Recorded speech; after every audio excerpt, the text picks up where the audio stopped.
समांतर जलवाहिनीच्या टेंभुर्णीतील भूसंपादनास 2.25 कोटी रुपयांची भरपाई।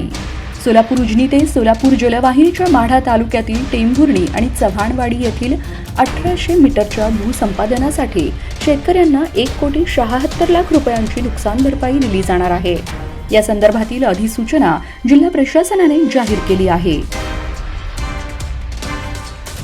वाघोबा जातो कुठे आणि खातोय काय, आधी प्रत्येक सवयींचा अभ्यास होणार।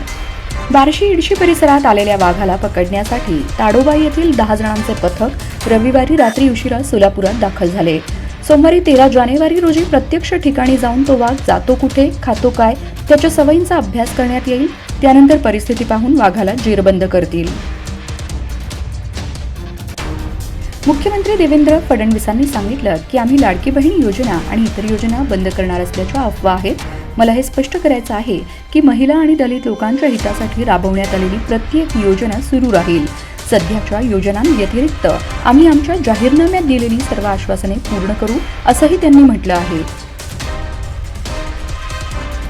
मोहोळ मंडळातील प्रत्येक मतदान केंद्र प्रमुखाला मतदान केंद्रावर किमान 300 सदस्य नोंदणीचं उद्दिष्ट दिलं असून हे उद्दिष्ट येत्या 15 जानेवारीपर्यंत पूर्ण करावयाचं आहे। याच ताकदीवर आगामी नगर परिषद, जिल्हा परिषद, पंचायत समिती निवडणुकीत भाजपचा झेंडा फडकेल असा आत्मविश्वास भाजपचे माजी शहर प्रमुख सुशील क्षीरसागर यांनी केला। महिलांनी काळजी घ्या, सोने हिसकावून नेताना चोरट्यांनी महिलेला फरफटत नेले। महिलेच्या गळ्यातील गंठण व सोन्याची चेन हिसकावून नेली। घराबाहेर खेळणाऱ्या मुलांना घरात घेऊन जाण्यासाठी आलेल्या महिलेच्या गळ्यातील 1,20,000 रुपये किमतीचे सोन्याचे गंठण व चेन अज्ञात चोरट्याने सिनेस्टाईलने काढून पळ काढला। यावेळी सदर महिलेला फरफटत नेले। ही घटना रविवार दिनांक 12 जानेवारी रोजी 6:45च्या सुमारास मस्के कॉलनी, एकतपूर, तालुका सांगोला येथे घडली आहे। सरत्या वर्षाअखेर इथेनॉल मिश्रणाचे प्रमाण 16.23% वाढले आहे। बहुतांशी ठिकाणी इथेनॉल मिश्रणाचे प्रमाण वाढविण्यात येत असल्याने इथेनॉलला सातत्याने मागणी आहे। पेट्रोलियम आणि नैसर्गिक वायू मंत्रालयाच्या माहितीनुसार इथेनॉल पुरवठा वर्ष 2013-14 मध्ये 38 कोटी लिटर इथेनॉलचे उत्पादन झाले होते। हुतात्मा दिनानिमित्त ऐतिहासिक इमारत परिसर केला चकाचक। पारतंत्र्यात तिरंगा ध्वज फडकवलेल्या ऐतिहासिक अशा नवी पेठ येथील महापालिका प्राथमिक शिक्षण मंडळाच्या इमारत परिसरात दिवंगत मच्छिंद्र मामा साखरे सोशल फाउंडेशनच्या वतीने हुतात्मा दिनी स्वच्छता उपक्रम राबविण्यात आला। यावेळी महिला, युवकांसह अनेकांनी श्रमदान करून हा परिसर चकाचक केला।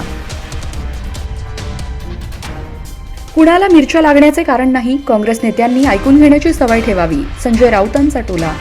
काँग्रेसच्या नेत्यांनी माझं म्हणणं परत एकदा ऐकलं पाहिजे, काँग्रेस नेत्यांनी ऐकून घेण्याची सवय केली पाहिजे असे म्हणत ठाकरे गटाचे खासदार संजय राऊतांनी काँग्रेस नेत्यांचे कान टोचले आहेत।